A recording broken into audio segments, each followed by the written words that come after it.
Hey, do you want to buy a piece of property that you can deer hunt on? You're tired of being a member of a hunting club. You're tired of hunting public lands. You want to own your own place to deer hunt? Let me give you some top questions that you ought to ask yourself, get good answers to before you buy your first property to deer hunt on. Number one, how much can you afford? Buying a piece of property to hunt on is a luxury purchase.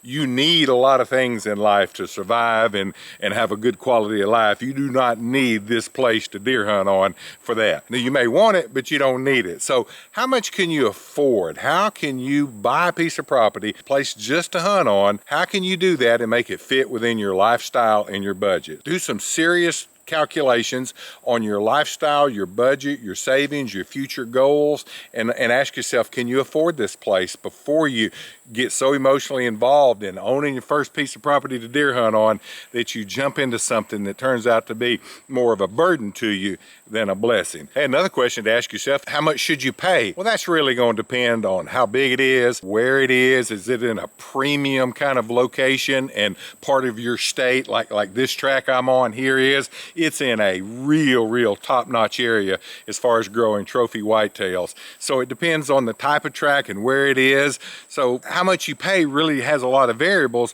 But one thing I've told clients over the years, and I bet I've told 100 people this, is this. Don't worry about necessarily buying a property at a steal price. You don't have to get into something at a once-in-a-lifetime kind of price. You can buy the property at what its value is, and it still be a good deal for you if you plan to keep it for a while, A, and B, if it is a good enough property that if your world caves in and you have got to start cutting things back, that you can get rid of that property in a reasonable period of time for about what you paid for it. Maybe a little bit more, maybe a little bit less, because when things get really bad, it doesn't matter if you lose $50 an acre on a tract. You need to get that albatross of debt and burden off of you. So as long as you can sell a place for what you got in it in a reasonable period of time, you can get free of that weight around your neck, you've done well. Now, there are some places like this track right here where it's located, it's always going to command a good price.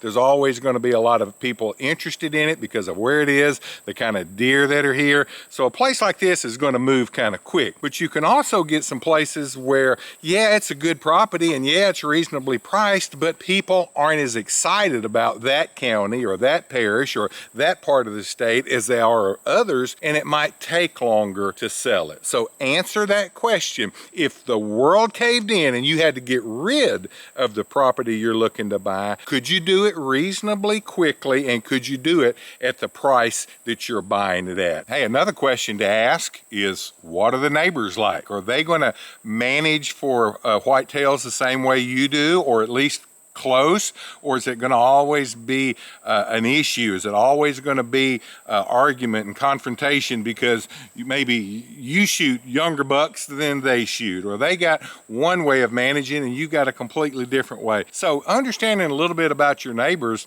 is going to help you going into it, because at least you'll know what you're dealing with. There are some times where your neighbors make or break a deal. Now, for the most part, your neighbors are always going to be reasonable. They're always going to be decent people. People own recreational ground that they're buying to deer hunt on.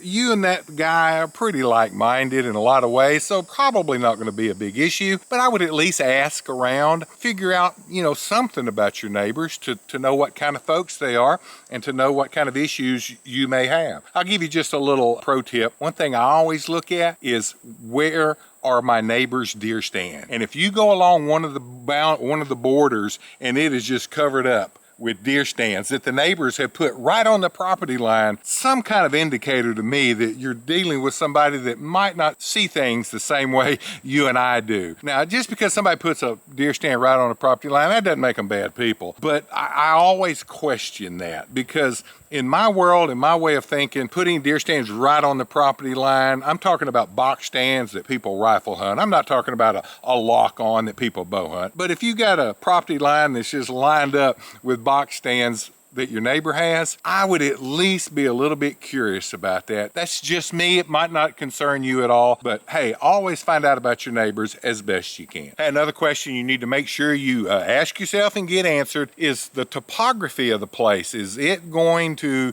be the kind of place that floods you out a lot during the fall and winter when you're wanting to deer hunt? There are some places that are like that, and hey, that doesn't make them a bad place, but it just needs to be something you're aware of to know, hey, how often is this place going to flood to the degree that hunting it becomes unethical, or that it becomes just nearly impossible to access and to get on and move around. Now, just because a place is wet and sloppy, I mean, heck, this place in the winter, when we get a lot of rain in this part of the country, this place is sloppy, but it's not the kind of place that's flooded and underwater, or deer are all, huddled up on a knoll because there's 5 feet of water out there. It's not that kind of place at all.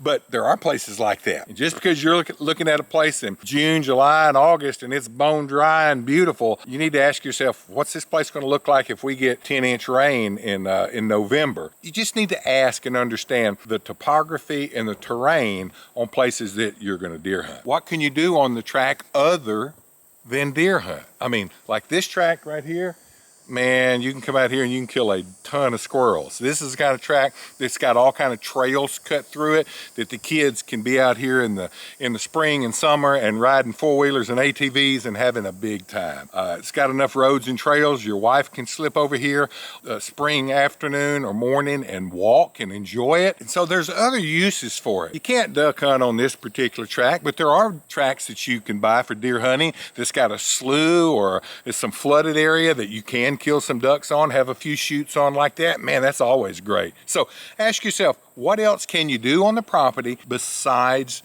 deer hunt? It might not be anything really, but if there are other things you can do that add value to the place, that add levels of enjoyment, some year-round activity, man, that just makes it even better. Hey, another question you ought to ask yourself, make sure you understand, is can a tract that you're going to deer hunt on, can it provide any income? Because remember I said at the beginning, this is a luxury purchase. This is something that you want. You and I want it. We don't necessarily need it. However, if you can buy a piece of property that you can deer hunt on to your heart's content, but you've got some income potential and avenues on that property, that makes it even better. Your banker will really like that too. So if you can cut some timber on it, thinning here, some small clear cutting here, whatever, and manage timber and create some income from that, that's useful. Perhaps you're buying a piece of ground that's got some tillable acreage on the edges or corners or something that you can lease to an adjoining farmer for X dollars an acre to create a little income. Just because you're buying it to deer hunt on, and that's all you're thinking about right now, ask yourself, does it have some income? You know, there are a lot of CRP tracts in the country that's got that annual payment. Now that's great income. Another question you need to ask yourself is, what are the hunting seasons like in the area that you're looking at a particular piece of property? And in Louisiana, we have a number of areas that are carved out of our state, and each one of those areas has their own particular deer season. This area will have, primitive weapons from here to here. It'll have rifle from here to here. This area over here will have a different gun season, a different primitive weapon season. Archery season is this, that, and the other.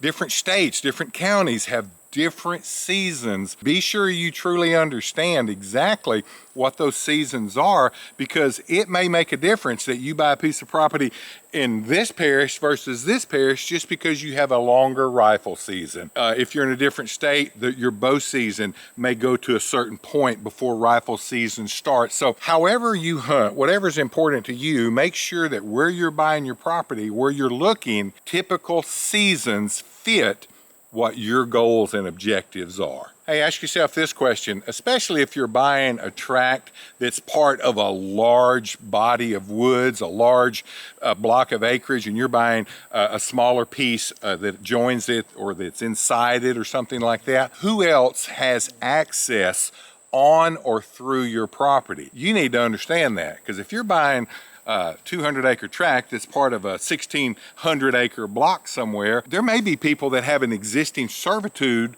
through one of your roads. they cut through your property to get to theirs, and they may very well do that legally because it's an existing servitude or easement. So you need to understand who can come through your property and what that impacts. Now, it might not be any kind of issue. It may be a road that runs down the boundary, no big deal, but that might be something that's a deal breaker for you. So be sure to understand any existing easements or servitudes that are running on or through your property that you're looking at, and ask yourself, is that something you can live with, or is that too big a burden? Is that too cumbersome for you to want to fool with? Have you considered CWD, chronic wasting disease? Right now, that's a pretty big item in a number of places. So property you're looking at, is it in a county where CWD has been an issue or currently is an issue? Is it joining any counties with CWD issues, depending on what state you're in? A problem here, it's starting to become a problem here, and here too. So you might not want to be adjoining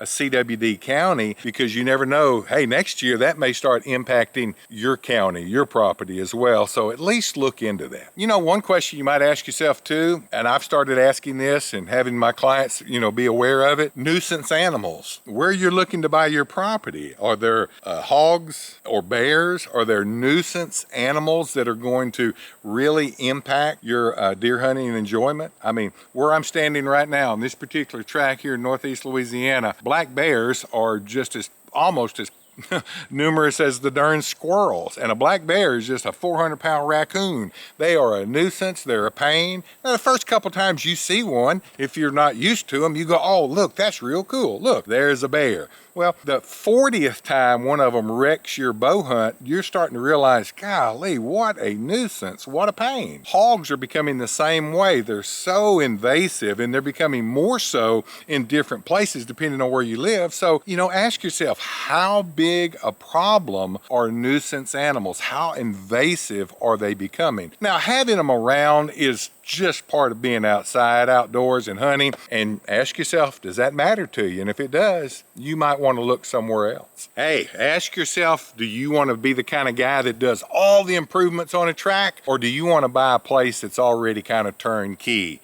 Do you want a place that's raw and rugged, no trails, no food plots, nothing, and you go in and do all that work because you enjoy it? Or do you want a place that's got a lot of established trails, it's already got established food plots, maybe even some deer stands already in place? It's going to affect the price. It's going to affect the kind of tracks you look at. I'm the kind of guy that I enjoy doing a lot of work. I enjoy creating my own trails and clearing out my own food plots. There are other people who don't want to fool with that. They don't know how to run a dozer. They don't know how to hire a guy with a mulcher. So they want a place that's sort of set up for them. What kind of guy are you? You can be either one. It doesn't matter. It doesn't make you a bad person one way or the other. You need to look at those types of tracks. Be sure, if you're the kind of guy that likes to do improvements, that you really look at the track closely and start making a plan as if you already own it. Where would you do some hinge cutting to create cover? Where would you put some food plot? Where are the ridges that you want to maybe create some interior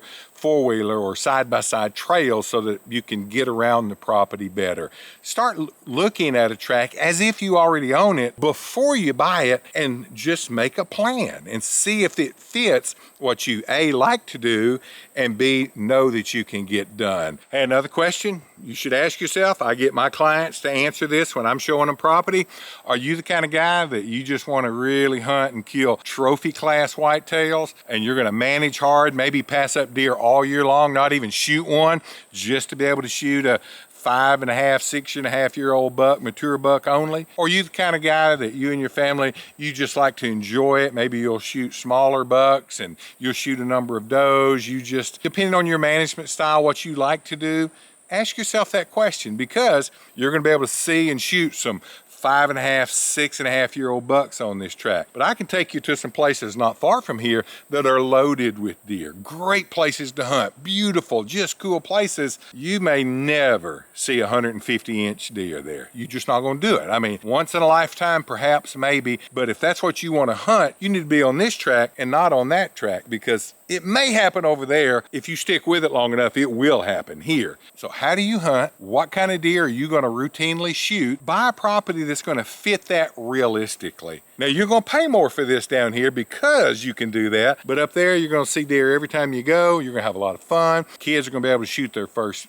buck there. Your wife's going to be able to kill a doe there. Whatever. You can really enjoy it, but ask yourself how you hunt, what your goals are, and then buy the property accordingly. Another question, how far away do you want the property to be? If you're the kind of guy that you've got a 9 to 5 kind of job and you're just there every day, 5 days a week, 50 weeks out of the year, you're not going to want to have to drive 3.5 hours to a place. You're going to want a place that you can get to maybe right after work. You can go jump in the stand, grab your son, y'all go make a 3-hour hunt right, before dark, or before the time changes, you can get in a hunt after school before it gets too dark. And that needs to be close by. You may be the kind of person you want to be able to go somewhere and get there and enjoy everything. Well, that's going to determine the kind of track you look at and where you look. Ask yourself how important closeness to home and work is. Hey, are you going to want a camp on your property? That's a question you got to ask and answer, because there are a lot of tracks that we represent.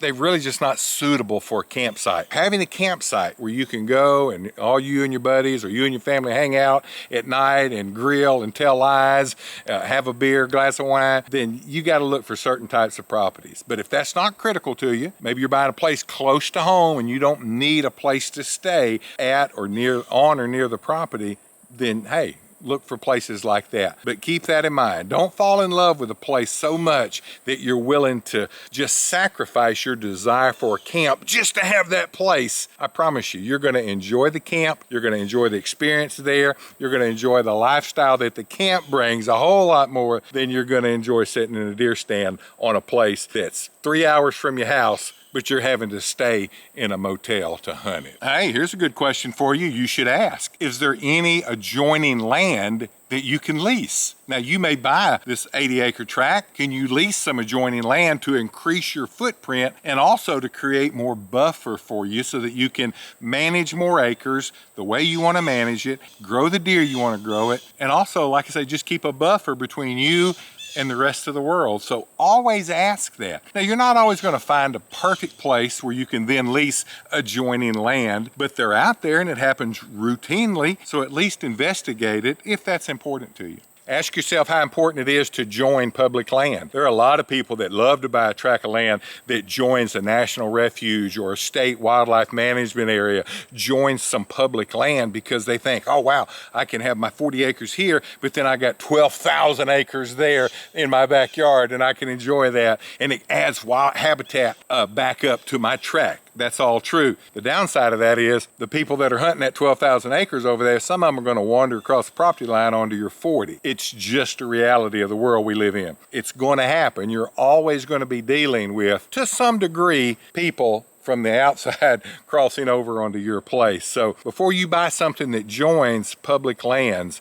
ask yourself, hey, how secure and secluded is your place to keep trespassers off or to keep just people accidentally wandering onto your place? And does that matter to you? And another question to ask that's related to the buying properties joining public lands is this: what is the land like that does join you? Is it good habitat for deer? Or are you buying a 80 acres kind of on an island and it's a 3/4 of a mile to the next wooded block? Some tracks are really cool looking tracks until you look at them from the moon and realize it's an island. There's no backup habitat. 80 acres is huge to a lot of people, but folks, I can tell you, you're not gonna be able to grow and manage a great deer herd on 80 acres. It's just not gonna happen. The deer are always gonna be coming and going, and you really, in my opinion, you want a track with backup habitat to be able to add to and improve the overall quality of wildlife on your track. What's the ground like around you that joins you and in the near vicinity? Hey, the last question I'll give you is this: ask yourself, when do you want to buy it? I mean, really, when? Do you want to buy it right before hunting season? A lot of people have that misconception that, oh, everybody's rushing out buying hunting land because